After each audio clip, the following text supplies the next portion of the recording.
Muy buenas amigos de Agenda Económica, gracias por la compañía.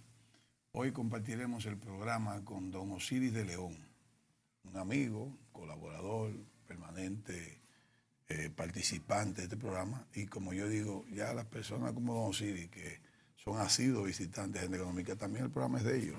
Así que feliz año, don Osiris. Feliz año nuevo para ti, Ezequiel, para Luis Manuel Piantini, para Julio Fermán, sobre todo para todo el equipo de apoyo y de producción aquí en Cámara y para todo el pueblo dominicano que siempre te da un ratí a mí con su audiencia. Hay uno de esos colaboradores que está detrás de la cámara, que es de Jimaní, y él quisiera como que ustedes dieran una idea de cómo él volver a Jimaní, porque él dice que él por poco vuelve a Jimaní. Que él aquí gana 40,000 pesos, pero que él por 20 se va para Jimaní. Se va a Jimaní. ¿Usted cree que eso es verdad? Él se olvidó que en Jimaní el arroz cuesta un poquito más caro que en Santo Domingo. Y que la habichuela también. Y que ya no es como en los años 40 y 50, donde la vida rural era de muy bajo costo comparada con la vida urbana. Sí, pero el problema del gasto a veces no es el alimento en esos pueblos. Es que aquí hay mucha entretención, ¿no? Sí, mucho alcohol, mucha diversión. Eso influye a veces, ciertamente. Sí, mucha diversión. Allí es más tranquila. Y contribuye con el gasto. Claro, se gasta mucho, ¿verdad?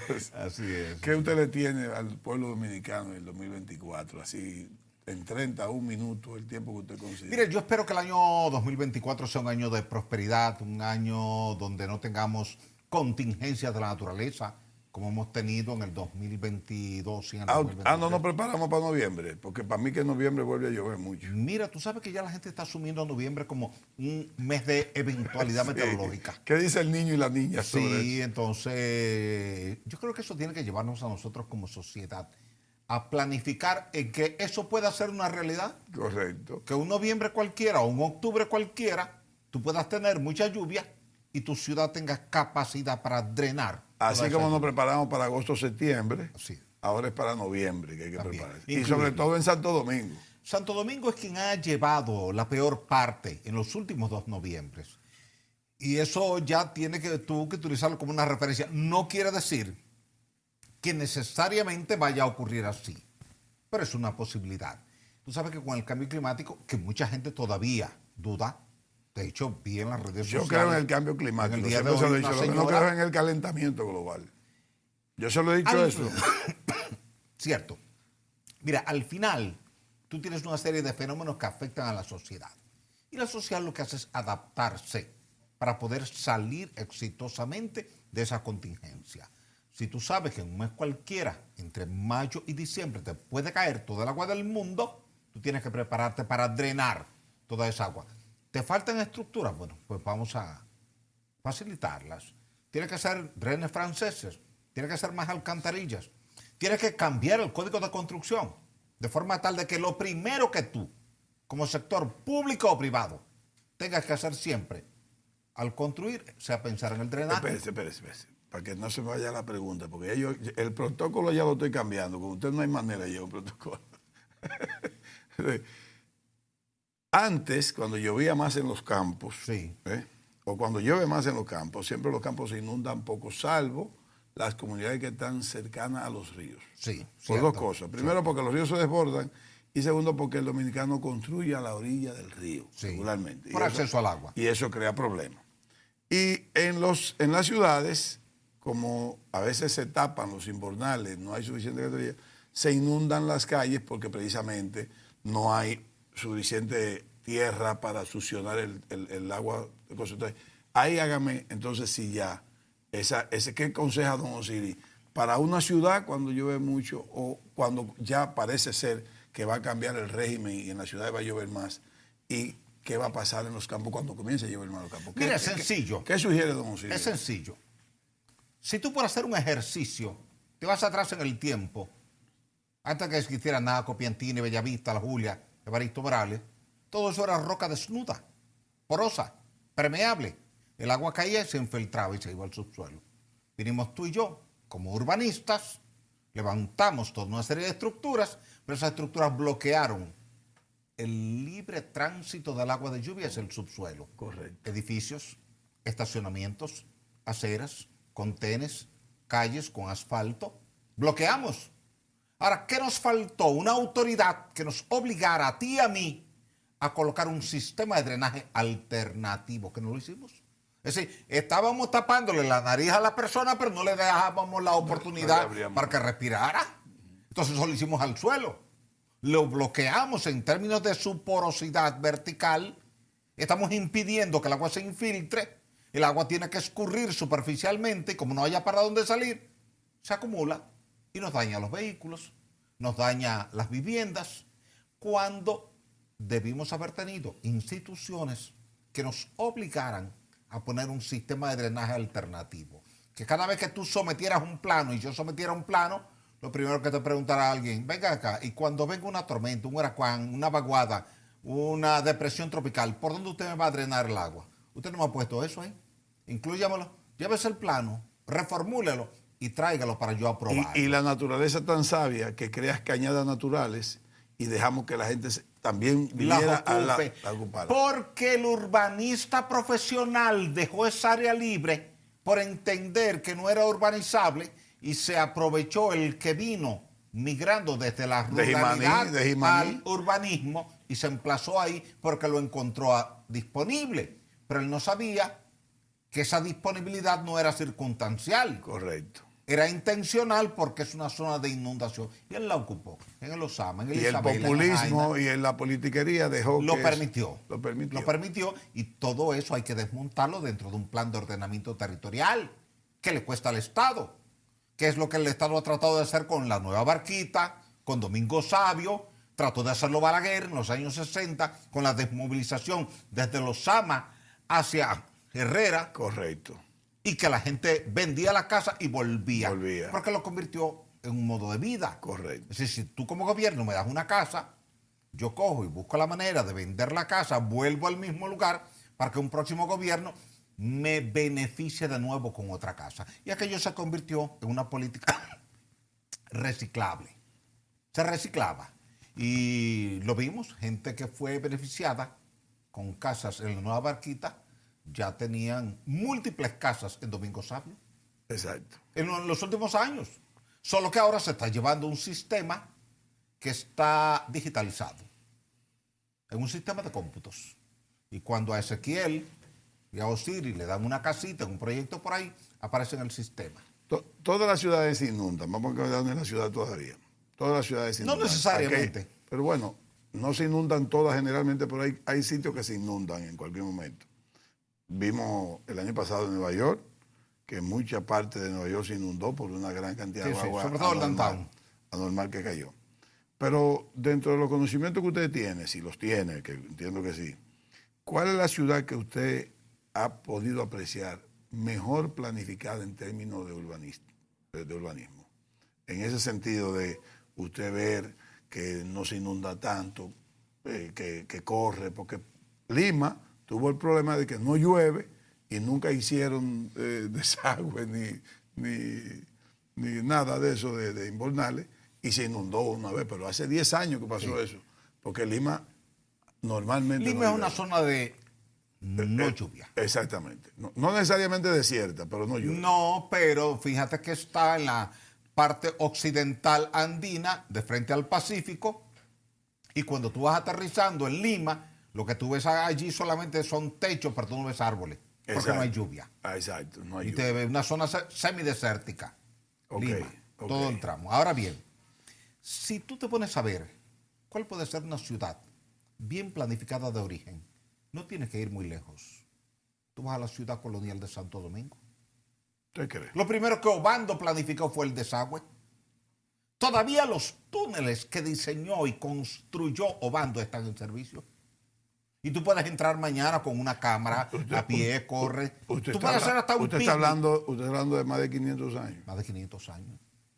Quiere decir que si aquí en la ciudad de Santo Domingo, a partir de 1504, fuimos capaces de planificar una ciudad, yo creo que tenemos que volver a ese ejemplo. Ya imposible. Y que eso sí es posible.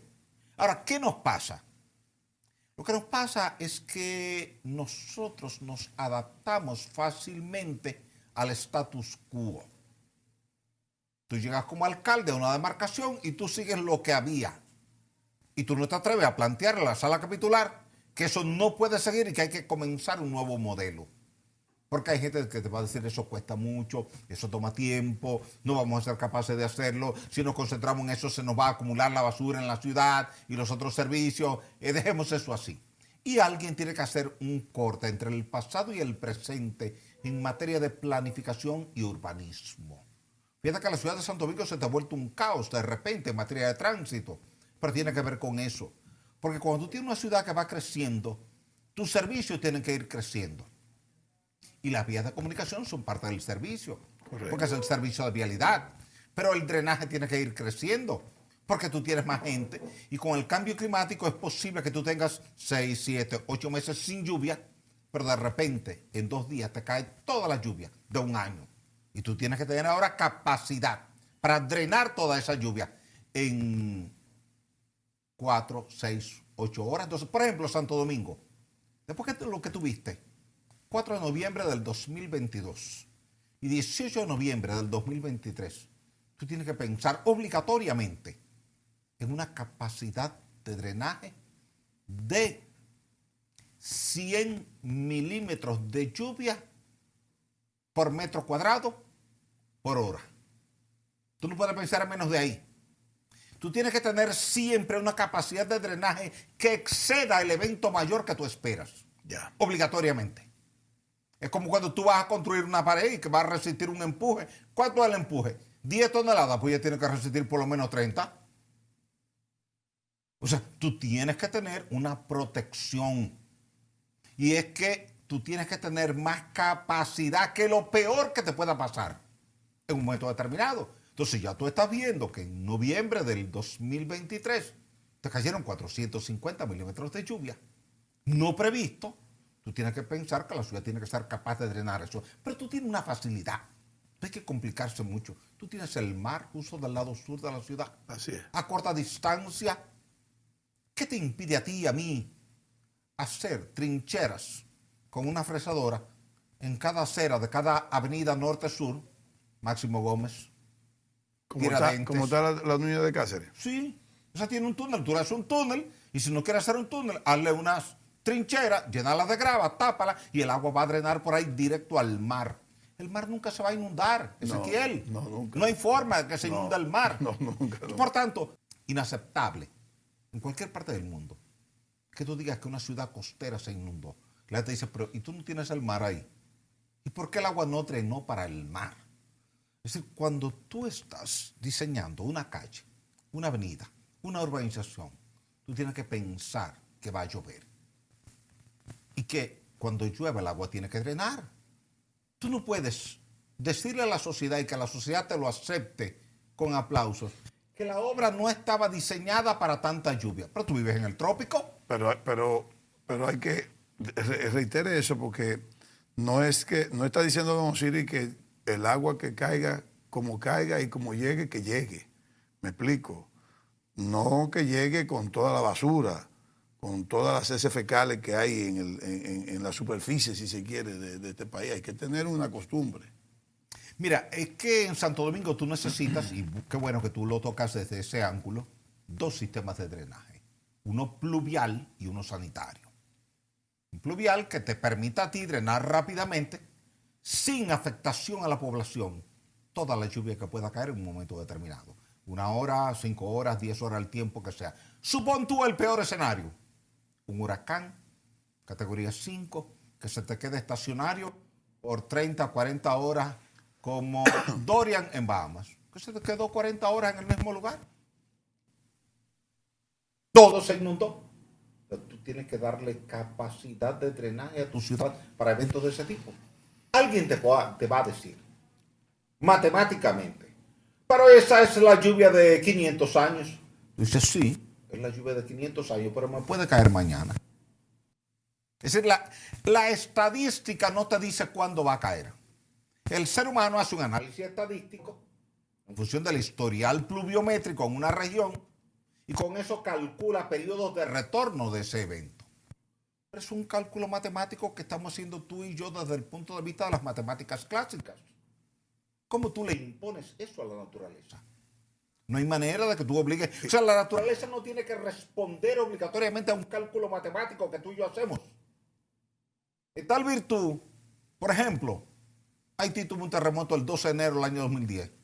¿Qué entendió la gente? Hasta dentro de 50 o 100 años no hay otro terremoto por acá. Sí, está 11 bien. años más tarde vino otro terremoto. Sí, está bien. ¿Ves? Entonces, la naturaleza tiene sus propias reglas y el ser humano lo que hace es tratar de adaptarse a las reglas de la naturaleza. Pero lo que hace es que la ignora.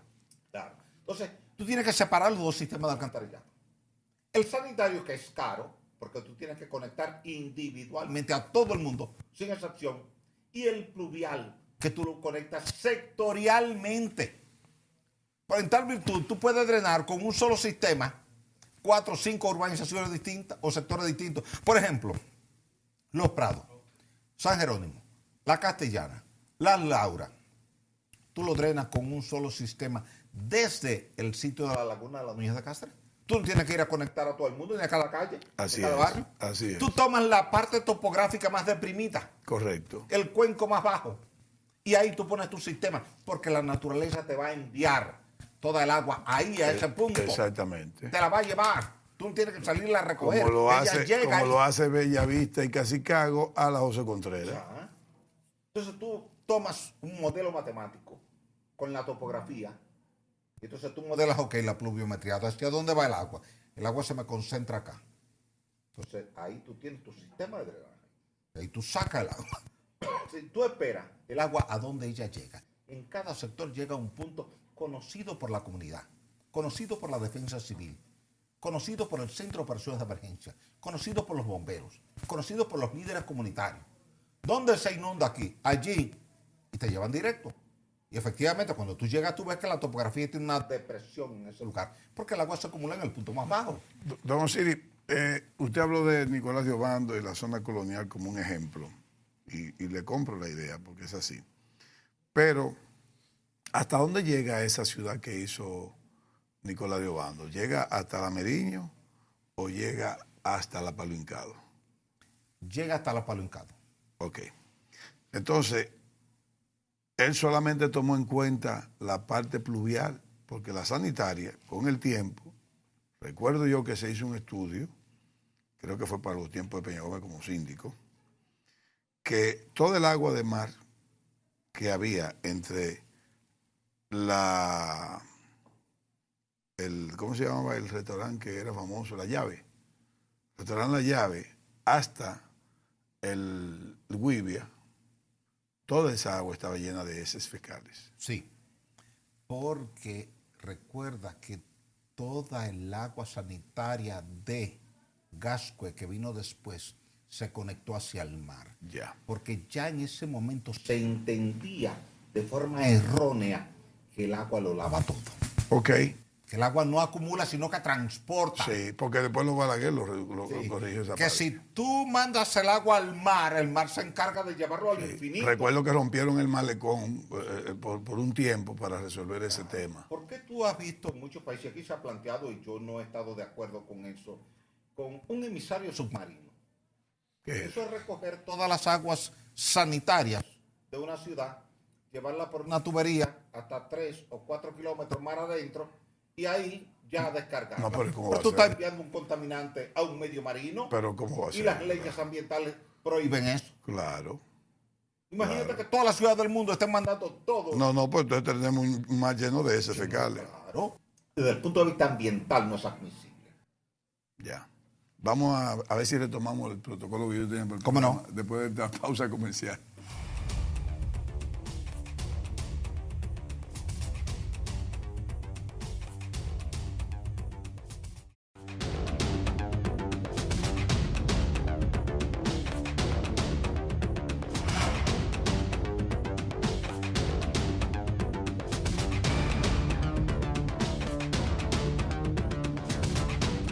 Bien, continuamos en grande con Don Osiris. ¿Por qué digo en grande?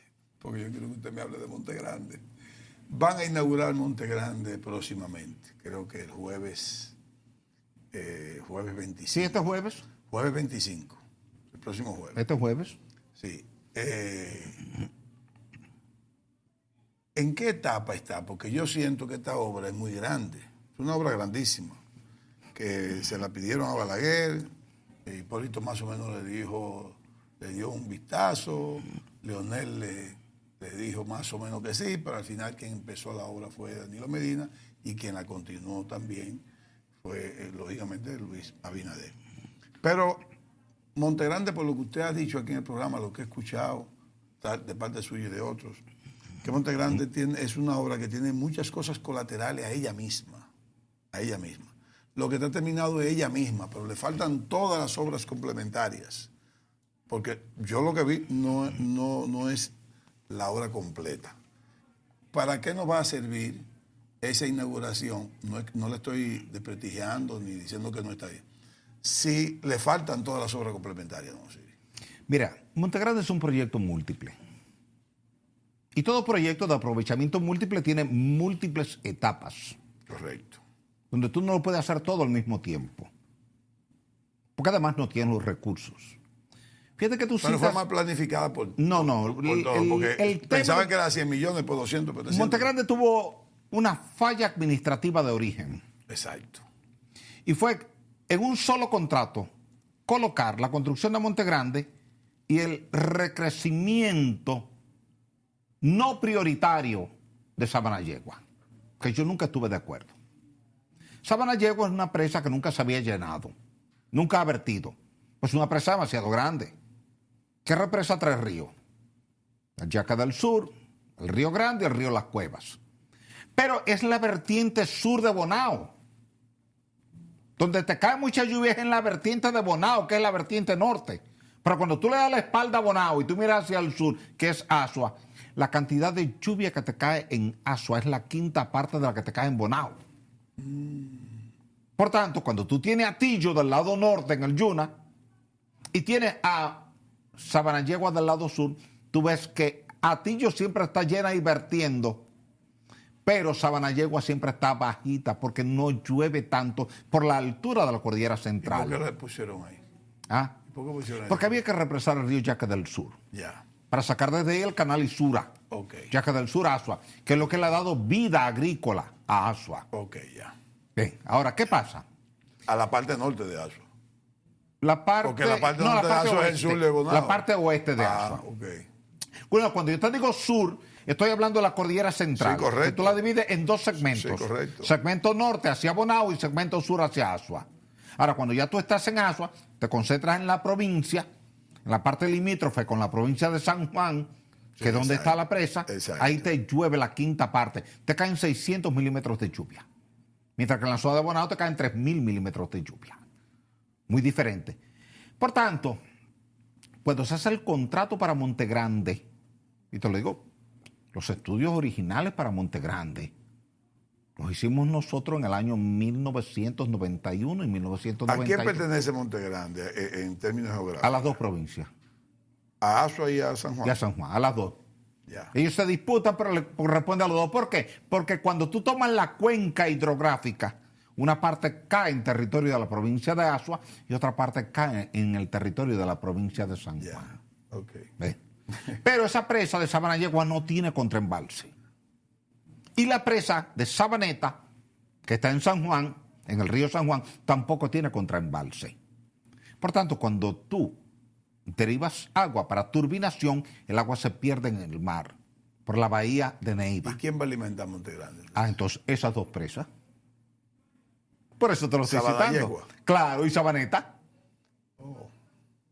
Toda el agua que tú turbines ahora en Sabanayegua se va a retener en Montegrande. Entonces va a ser un contraembalse. Claro, Montegrande es un contraembalse de Sabanayegua ¿Tan y de grande? Sabaneta, sí. Más grande que las 2 presas. Más grande que las 2 gruesas, porque va a represar las aguas que tú operas en las 2 presas. Para que no se pierdan. Para que no se pierda. Porque ¿cuál es la idea? La idea es que ahora esa agua de ahí tú la derives para el acueducto ¿Y del sur. cuánto se produce en términos eléctricos en Sabaneta y Sabanayegua? Eso no tiene mayor importancia numérica porque cuando yo te digo los números, tú dices, no, pero no tiene sentido. 8 megas en cada una. Entonces, se le ponen unas turbinas a esas presas para que no se diga que se está desperdiciando el agua sin turbinar. Pero cuando tú tienes Sabanayegua y tú tienes Sabaneta, no puedes ponerla en el grupo donde tú tienes a Tavera, a Higüey, Aguacate y Valdesia. Y esos 16 megas van al CENI. Sí, van al CENI. Oye, ahí se pierde. No, pero es poquito. Lo que pasa es que se quiere aprovechar. Donde quiera que hay una acumulación de agua, se quiere poner una turbina aunque sea de 1 mega. No, está correcto. Está correcto. Subir al CENI se pierde porque no se distribuye. Cuando tú le dices a la gente que en Tavera tú produces 100 megas, en Higüey tú produces 100 megas, y tú dices que en Sabana Yegua, que es más grande, produce 8, te dice, ¿cómo va a ser? Bueno, es que el concepto del diseño es distinto. Pero ¿y por qué no se distribuyen esos 16 megas en las comunidades más cercanas y no se pongan al CENI? Mira, la idea original era así, porque antes no existía el CENI. Como es CESPEN no está en el CENI. Sí, sin embargo, pero el CENI sí, está sí concentrada en una zona turística privada que paga el servicio a como tú se lo factures, diferente al sistema nacional. Yo siempre he creído que aquel modelo que existía en los años 40 y 50 de la energía local para uso local era más efectivo por las pérdidas en transmisión. No, yo creo que se debe quedar la autopista eléctrica o el CENI, te puede quedar, pero primero hazlo como hace CESPEN, que lo mío no va al CENI. El CENI me alimenta a mí cuando yo necesito el CENI. Entonces tú tienes que reformular en algún momento el CENI. Claro. Tienes que reformularlo porque a veces no tiene sentido que tú produzcas en Las Damas, allá en Duvergé, 6 megas y que tú lo estés trayendo para Santo Domingo. Para los que no saben lo que es el CENI, diga lo que es el CENI, para los que no saben. Sistema Eléctrico Nacional Interconectado. Exacto. Entonces, ¿qué ocurre? Ahora aquí con Monte Grande tú vas a retener toda esa agua. El objetivo no es turbinar, aunque vas a turbinar. Pero el objetivo primario no es turbinación. Entonces, el agua que quede ya represado o turbinado a Monte Grande va a servir ¿para qué? Para el acueducto de la región sur, para el acueducto de Barahona, Bauruco, Independencia. Pero también se entendía que iba a tener generación eléctrica. Sí, por eso te decía, a todas le ponen generación hidroeléctrica. Aunque sea pero no nos podemos crear muchas expectativas porque esas no son presas para generación. La generación es adicional para que no se pierda el agua. Y no es muy grande para hacer un contralbás, muy costoso para hacer contralbás. No, porque lo que pasa es que tú necesitas el agua. Ya. Con Monte Grande Y el agua no tiene precio. ahora tú vas a incorporar 400,000 hectáreas que ahora no tienen riego. Porque ahora tú vas a almacenar cerca de 400 millones de metros cúbicos de agua ahí si tienes lluvia. Sí, sí hay lluvia. Que hay lluvia. Entonces, perfecto, tú almacenes agua y ahora tú le puedes dar tranquilidad y seguridad a todos los agricultores de toda esa región de que tú tienes agua. Va a garantizar para cuando haya sequía tener el agua. Toda la parte sur tenga agua. Exacto. De ahí tú puedes derivar agua Entonces para... puede tener ahora un mejor desarrollo agropecuario. Total. Porque ahora tú vas a sumar las tierras que están bajo riego, que son cerca de 350,000 hectáreas, y las que vas a incorporar ahora. Ahora, ¿qué ocurre bajo este esquema? La naturaleza tiene sus propias reglas. Y tú y yo no controlamos cuándo llueve. Con el cambio climático hay erraticidad en la lluvia. Pero de repente te pasa lo que tú y yo estuvimos hablando en el segmento anterior. Te cae toda la lluvia del mundo en 2 días. Pero tú necesitas un embalse para retener esa agua, si no se te pierde en el mar. Así. Entonces ahí es donde entra el protagonismo de ese tipo de estructura. Está ahí presente. Vino toda el agua del mundo en 2 días, 3 días, 1 semana. La retuviste, se almacenó. Te llegan 6 meses de lluvia, de sequía, no importa. Porque ahora, esos 6 meses sin lluvia, tú le estás alimentando agua con un flujo controlado por ti administrativamente. Los acueductos que aquí dependen de presas, como el de Santo Domingo, que depende de Valdesia, el de Santiago, que depende de Tavera, tienen un flujo regular, permanente. El que depende de un río, como por ejemplo Santo Domingo Oeste, que depende de Isa, Mana, Duey, Guananito, son intermitentes. Llueve mucho, hay mucha agua. Hay sequía, hay poquita agua. Entonces esa intermitencia tú la controlas, la normalizas con una presa. Porque entonces te entró mucha lluvia, la retuviste, la almacenaste y ahora tú comienzas a derivarla para el acueducto y para los canales de riego. Bien administrada. Si tuviéramos las 23 presas que faltan, todas junto con las que ya están, Sí. tuviéramos, en un momento dado cayó toda el agua del mundo y aprovechamos, las presas se llenaron todas, ¿Qué reserva está planificada que tendríamos nosotros? De 5.000 a 6.000 millones de metros cúbicos de agua. ¿Eso qué? Te da suficiente para 2 años. ¿Cómo? Sí, suficiente para Pues 2 años. No tendríamos problemas de agua. Exactamente, esa es la idea.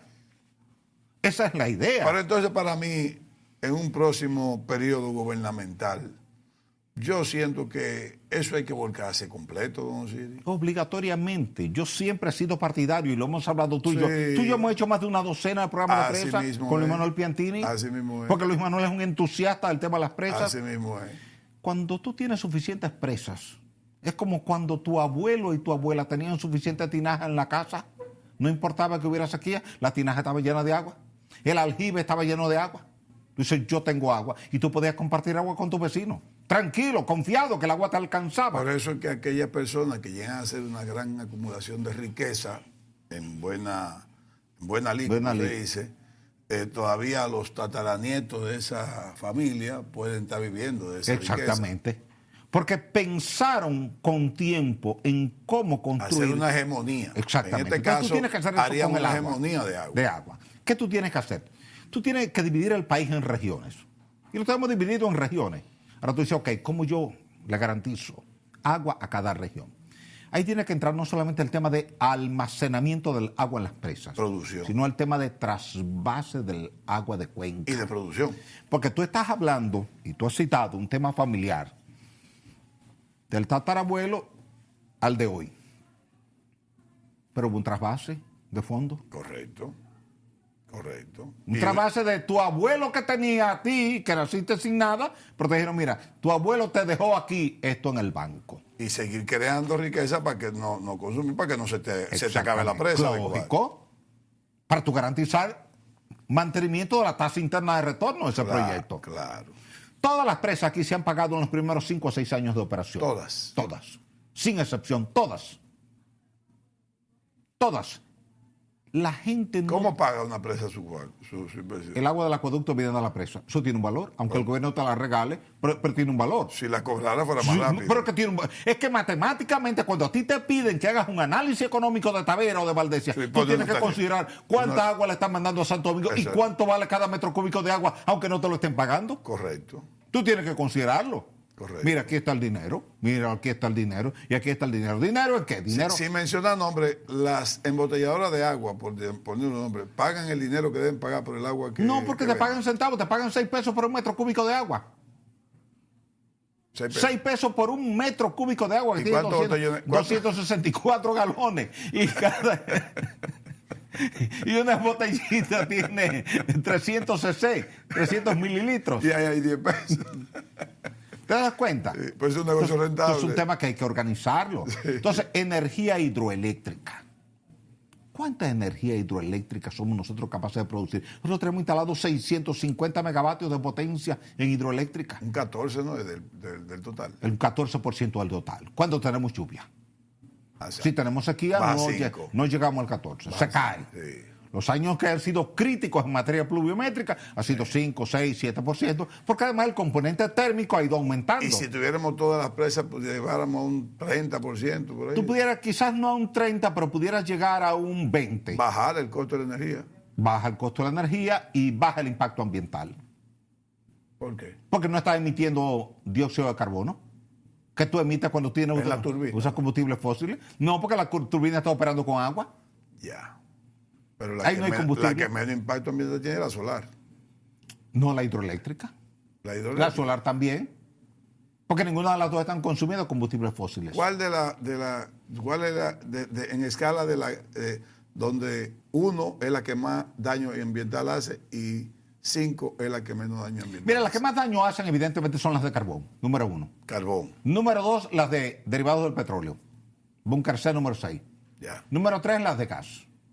Y ya, entonces las otras que son... Eólica, sí, solar. solar y... Pero creo que la del hidroeléctrica. agua le hace más daño ambiental que solar. No, mira, ¿no? es que el Porque agua... usted gasta el agua. el agua tiene una ventaja. Y es el aprovechamiento múltiple. Porque yo tomo el agua y la almaceno aquí. La paso por un túnel de presión, la llevo a una casa de máquinas, turbino, pero no he consumido el agua. Ahora la llevo a través de una tubería para tu acueducto. Te la estoy mandando por allá, yo la turbiné. Sí, pero la reduzco. No, El agua se gasta ahí. no se gasta. Se gasta cuando tú la consumes en el acueducto. Es que se evapora. No, es que el nivel de evaporación comparado con el volumen total en el embalse es mínimo.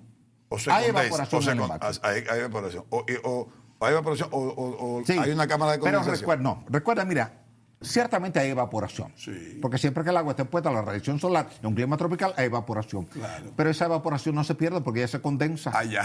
Y Eso es lo llueve. que decía, es una condensación natural.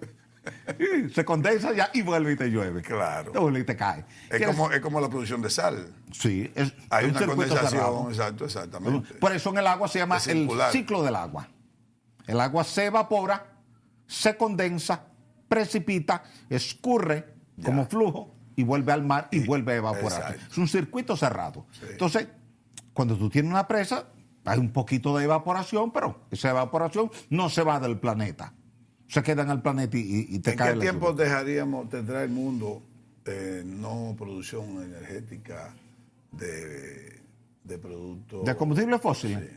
Mira, yo estimo que en 20 o 25 años ya no se estará produciendo energía con derivados del petróleo, con combustibles fósiles en sentido general, ni carbón, ni ¿Y qué petróleo. haremos ni con ese cobre. carbón? Si no lo vamos a... No se deja ahí mientras se le va a buscar algún uso tecnológico.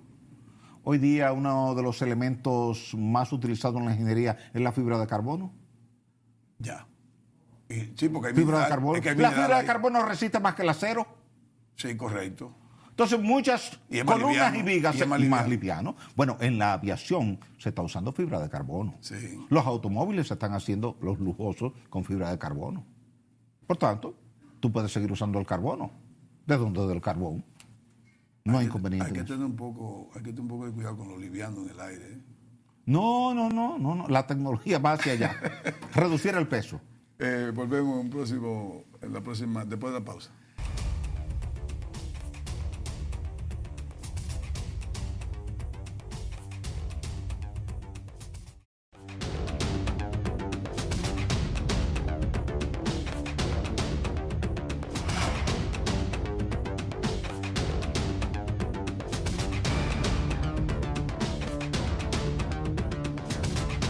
Continuamos con Don Osiris de León. Don Osiris, nuestra región este, el desarrollo del turismo es necesaria, o sea, sin la región este, el desarrollo del turismo podríamos decir que no va a avanzar tan rápido.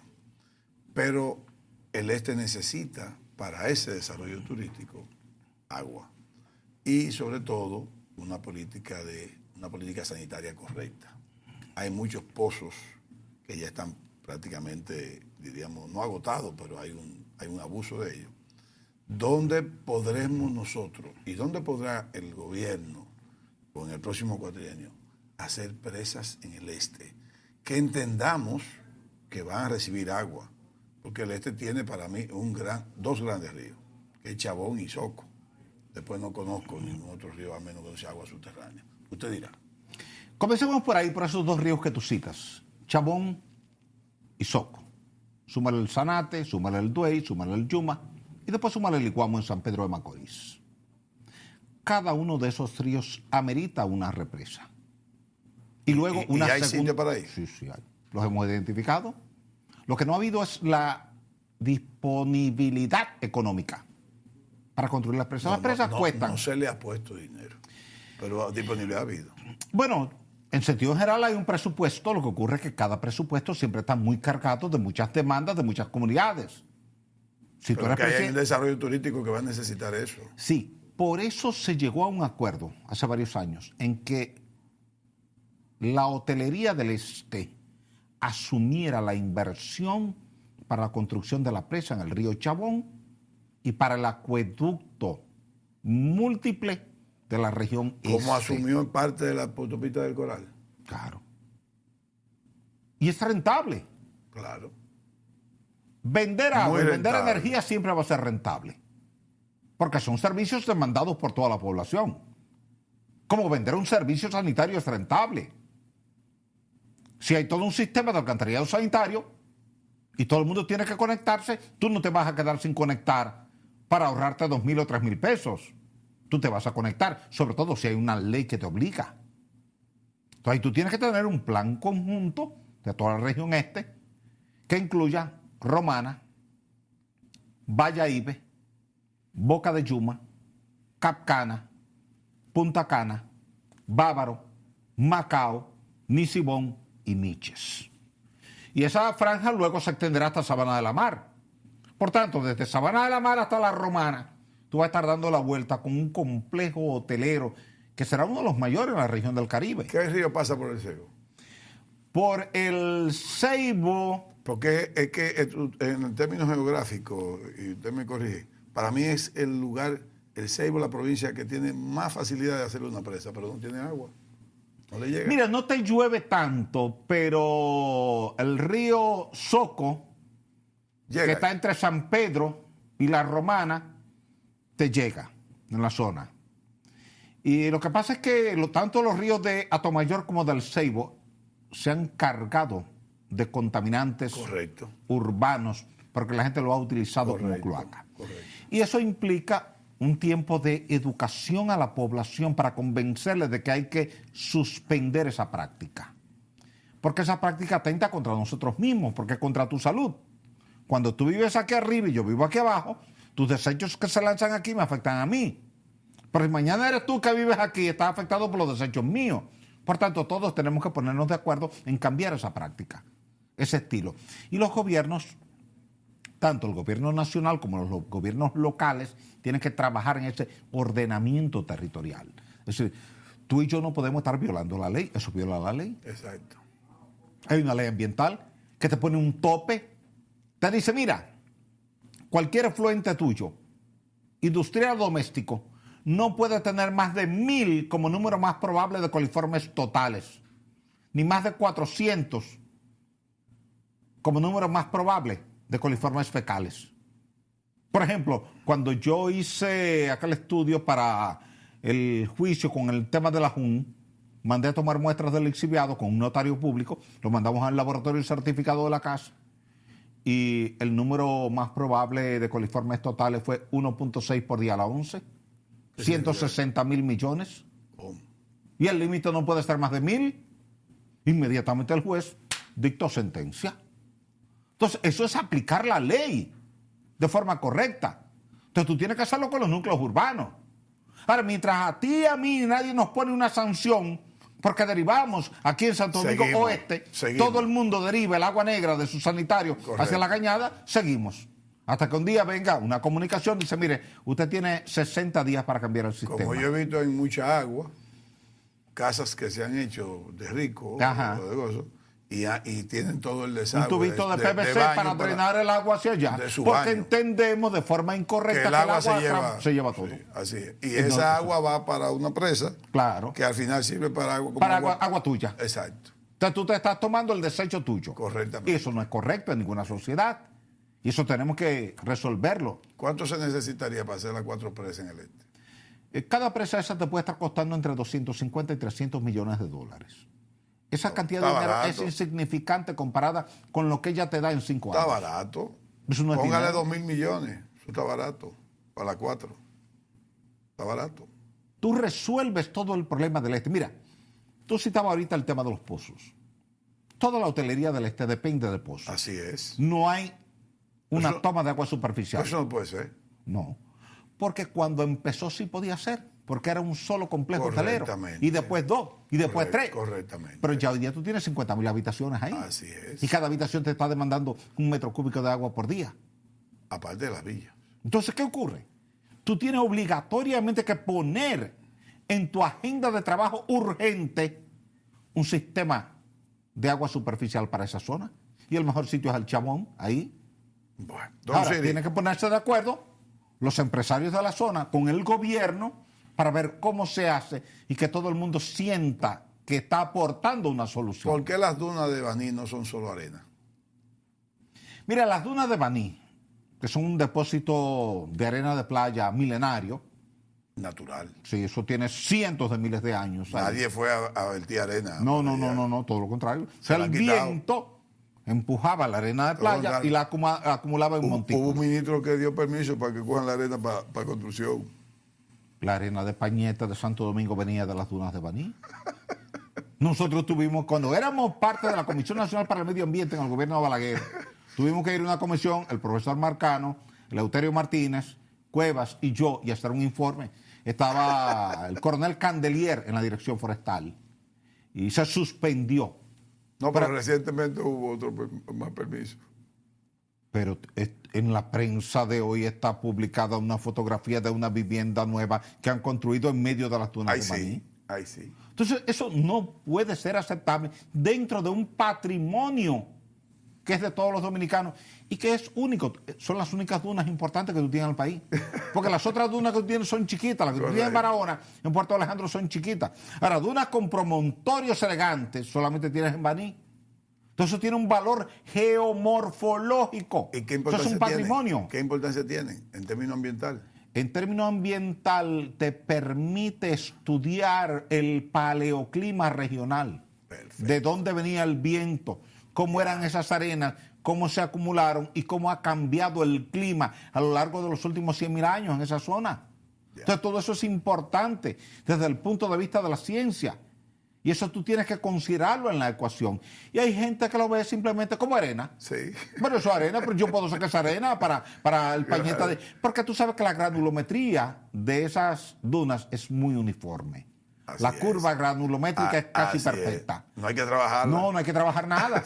Entonces la gente pagaba el precio que fuera. Y está seca. Sí. Y está seca, no hay humedad. Así Mire, don Siri, en Paraíso hay una producción de piedritas como naturales. Sí. Y yo vi unas patanas llenándose de sacos de arenita así, salvajemente, que no tienen permiso. Yo te pregunté. Y eso es posible, eso es normal, está bien, eso no le hace daño No, realmente no le hace daño. No se supone que debe ser por cuota, que haya un estudio, sí, se pueden sacar tres patanas, 2 patanas. Se han hecho algunos estudios. Lo que ocurre es que los arquitectos tienen alta demanda por esas chatas, porque son chatas. Son chatas. Tú sabes que algo que con facilidad se ve mucho en Punta Cana, donde quiera, en el este. Donde quiera que hay decoración, se está decorando con chatas de piedra caliza. Tú sabes que el río, en el proceso de transporte, va en rotación y termina formando bolitos. Exacto. Pero el mar va y viene, por tanto, termina formando chatitas. Entonces ahí, en Paraíso, y la va limpiando Ojeda, con el sol. Sí, en Los Patos, la playa se ha llenado de chatitas. Sí. Como aquellos Usted atractivos. lo conoce bien, ¿dónde? Como aquellos atractivos para la hotelería, pues todo el que está decorando en un hotel quiere chatitas de esas. Pero hay que tener control, porque por algo produce la naturaleza. El Ministerio de Medio Ambiente tiene que asumir control de eso. Claro, porque eso es así. Yo vi eso, pero ¿y qué es esto? ¿Y qué es esto? ¿Y cómo es eso? Y otra cosa, don Siri, Haití, yo creo que nos queda poco ya. ¿Por qué no hacemos definitivamente un acuerdo rápido con un país que no se puede acordar nada para hacer una presa en Artibonito, que es un río que tiene mucha agua? Mira, el gobierno dominicano desde la década de los 90 tiene 4 proyectos distintos de presas en el río Artibonito. ¿4? 4. El corte 1... ¿Para hacerlo los 4 o uno de los 4? Los 4. Pero no simultáneamente para los 4. El corte 1, el corte 2, Joca y Pedro Santana. ¿Y dónde nace el río? El río Artibonito nace en la zona este de Restauración, donde está el río Neita. Artibonito pertenece a nosotros, Sí. Nace aquí. Tiene una cabecera, un tributario, que es el río Libón, que viene de Haití, pero la cabecera principal es el río Neita, en la zona de Restauración. Y se juntan entonces. Se juntan. Y ahí se convierten en Artibonito. Claro, entonces de ahí, desde la zona de Guayajayuco, va hacia el sur. Sí, pues yo lo conocí en Guayajayuco. Guayajayuco, Sí. pasa por ahí. Yo fui en motor ahí. Llega Pedro Santana. Pero un río que tiene mucha agua, 90 metros cúbicos por segundo. Y tiene una y presa. Y es caudaloso el río. 90 metros cúbicos por segundo. Es el río más caudaloso de la mitad occidental de la isla. Así mismo. Y Haití no tiene ningún río más caudaloso. Tiene como una bajadita, ¿verdad? Que sube, pero es mucha agua. Y se junta con el de Pedro Santana. En aguas abajo de Pedro Santana le entra otro río que es el Macasía. Pero antes de Pedro Santana le entra un río importante que es el Joca. También nuestro. Sí, nuestro. Entonces ahora se está evaluando el sitio de presa de Joca y se está evaluando el sitio de presa de Pedro Santana. Ha habido un proyecto con el cual yo no he estado de acuerdo por razones geológicas, que es el de Dos Bocas. Porque tanto en la margen derecha como en la margen izquierda del río, lo que tengo son arenas y arcillas. Y para yo construir una presa necesito roca de buena calidad. El abismo que está ahí en Guayajayuco, que está cerca del río. Ese es el corte. Ese abismo que Ese está es el ahí, corte. que es profundo. Por eso se llama el corte. Que los haitianos se bajan ahí, increíblemente. Pero es difícil. Yo he bajado ahí, pero es difícil. ¿Usted ha bajado cómo? A pie. No, eso es Sí. imposible. No es imposible, pero ¿y cómo? Difícil. ¿Y quién lo sube? Ah, no, eso tú duras 3 horas subiendo. Eso es incomodísimo. Oye, Porque- tuve que hacer pero estudio. que ahí se da como un bejuco que sirve del perfume, ¿cómo se llama? El vetiver. Ajá. Porque en el sur lo que el vetiver es una gramínea. Sí, pero, no un pero los bobo, haitianos lo sacan de ahí. es una gramínea que se utiliza para perfume y creo que también hay otra otra variedad cosa, botánica sí. que se utiliza para... Guaconejo. Sí, guaconejo. El guaconejo, pero los Guaconejo. haitianos son los que lo sacan de ahí, el dominicano Sí. no se mete para allá abajo. No, es que es difícil. Y lo difícil al bajar es el riesgo de caerte y lo difícil al subir es la falta de aire. Así mismo es. Así mismo es. Es No, yo he peligroso. bajado. Yo vi eso. Yo he bajado al ¿Y cauce cómo del- bajan por ahí? No, es muy ¿Y por qué no le escarpado. llenamos de agua? La idea es construir justo aguas abajo de Guayajayuco una presa que es el corte 1 y aguas abajo un contraembalse del corte 1 que sería el corte 2. Y se De esa llenaría la vida. Claro, de esa manera. Ah, y entonces las raíces, ¿quién las salva? Ah, Y esas raíces que sirven para guaconejo. no, tú las replantas en la periferia. Son salvajes, son Porque el clima, silvestres. sí, pero o sea, tú puedes repoblar la zona. Pero es que tal vez el clima que hay allá abajo, esa humedad le ayuda. Pero ahora tú vas a tener la humedad más alta porque el embalse te va a subir el nivel del agua. Lo vas Sí, a pero tener también ahí. la evaporación. Las presas siempre Ahí- van a tener un poquito de evaporación, pero se compensa, porque eso es parte de la lluvia que te va a caer Bueno. luego, es parte del ciclo. Pero sí, esos 4 proyectos están en carpeta, se están evaluando y la idea es que República Dominicana pueda tener aprovechamiento múltiple, porque ya Haití tiene aprovechamiento allá en la presa de Peligre desde los años 50. Tiene una central hidroeléctrica en Peligre y toda el agua del distrito central de ellos depende de ahí de Peligre. Así que los 90 metros cúbicos por segundo que tiene el río Artibonito lo aprovecha Haití, pero República Dominicana no los ha aprovechado hasta el momento y República Dominicana tiene que aprovecharlos. Peligre. Sí. Bien, Aguas arriba de Peligre. Ah, ya, ok. Don Sir, el programa terminó. Qué pena. También, una pena. Pero nos vamos a reunir próximamente usted y yo para continuar hablando de estos temas. Gracias, amigos, por su compañía. Que Dios los bendiga. Hasta la próxima entrega.